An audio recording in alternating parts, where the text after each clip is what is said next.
എല്ലാ കൂട്ടുകാർക്കും കഥാസാഗരത്തിലേക്ക് സ്വാഗതം. ഇന്ന് നമ്മൾ പറയുന്നത് സത്രാജിത്തിൻ്റെയും പ്രസേനൻ്റെയും കഥയാണ്. യദുവംശത്തിലെ വൃഷ്ണിയുടെ പരമ്പരയിൽ ജനിച്ച പരാക്രമികളായ രാജസഹോദരന്മാരായിരുന്നു സത്രാജിത്തും പ്രസേനനും. സൂര്യദേവന്റെ ഏറ്റവും പ്രിയപ്പെട്ട സുഹൃത്തുക്കളിൽ ഒരാളായിരുന്നു സത്രാജിത്ത്. എല്ലാ ദിവസവും സത്രാജിത്ത് പ്രഭാതത്തിൽ സമുദ്രതീരത്ത് ചെന്ന് സൂര്യസേവയ്ക്കായി തർപ്പണം ചെയ്തിരുന്നു. ഒരു ദിവസം പ്രഭാതത്തിൽ സത്രാജിത്തിന് മുൻപിൽ പ്രത്യക്ഷപ്പെട്ട സൂര്യഭഗവാൻ കുശലം പറഞ്ഞ് പിരിയാൻ നേരം തൻ്റെ സ്യമന്തകമണി സത്രാജിത്തിന് ദാനമായി നൽകി. സൂര്യദേവൻ സർവ്വലോകങ്ങളെയും പ്രശോഭിപ്പിച്ചുകൊണ്ടിരുന്ന അമൂല്യമായ മണിയാണ് സ്യമന്തകം. പൂജിച്ചാൽ നിത്യവും സ്വർണം പ്രദാനം ചെയ്തിരുന്ന സ്യമന്തകം എവിടെ ഇരിക്കുന്നുവോ ആ രാജ്യത്ത് വ്യാധി മൂലമുള്ള യാതൊരു ഭീതിയുമില്ലായിരുന്നു. കൂടാതെ സ്യമന്തകത്തിൻ്റെ സാന്നിധ്യം മൂലം രാജ്യത്ത് കാലം തെറ്റാതെ മഴയും ലഭിച്ചിരുന്നു. മണി കഴുത്തിലണിഞ്ഞ് സഞ്ചരിച്ചിരുന്ന സത്രാജിത്തിനെ സൂര്യഭഗവാനാണെന്ന് പോലും ജനങ്ങൾ തെറ്റിദ്ധരിച്ചിരുന്നു. സ്യമന്തകത്തിൻ്റെ വിശേഷ ഗുണങ്ങളാൽ ആകൃഷ്ടനായ ഭഗവാൻ ശ്രീകൃഷ്ണൻ അത് വിലക്ക് ചോദിച്ചെങ്കിലും സത്രാജിത്ത് രത്നം വിട്ടുകൊടുത്തില്ല. എന്നാൽ തൻ്റെ പ്രിയ സഹോദരനായ പ്രസേനനെ അണിയാനായി സത്രാജിത്ത് ആ മണി നൽകിയിരുന്നു.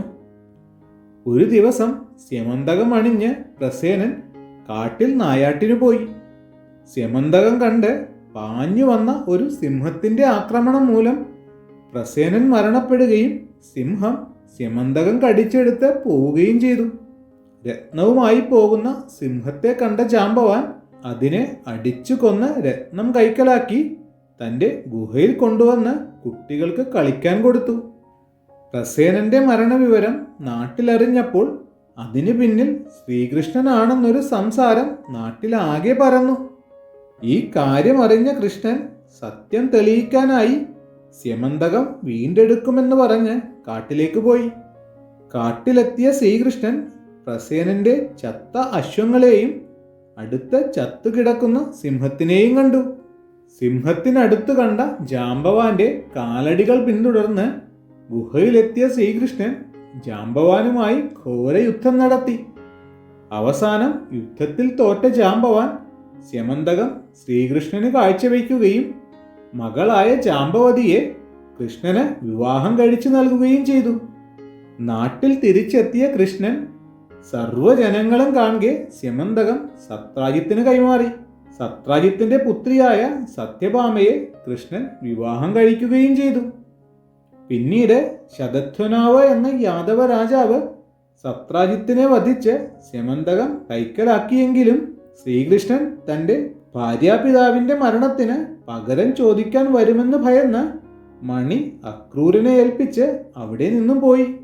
പിന്തുടർന്നെത്തിയ കൃഷ്ണനും ബലരാമനും ശതധ്വനാവിനെ വധിച്ചുവെങ്കിലും അവർക്ക് രത്നം വീണ്ടെടുക്കാനായില്ല. വിവരമറിഞ്ഞ അക്രൂരൻ അപ്പോഴേക്കും കൃതവർമാവിൻ്റെ കൂടെ നാടുവിട്ട് കാശിയിലേക്ക് പോയിരുന്നു.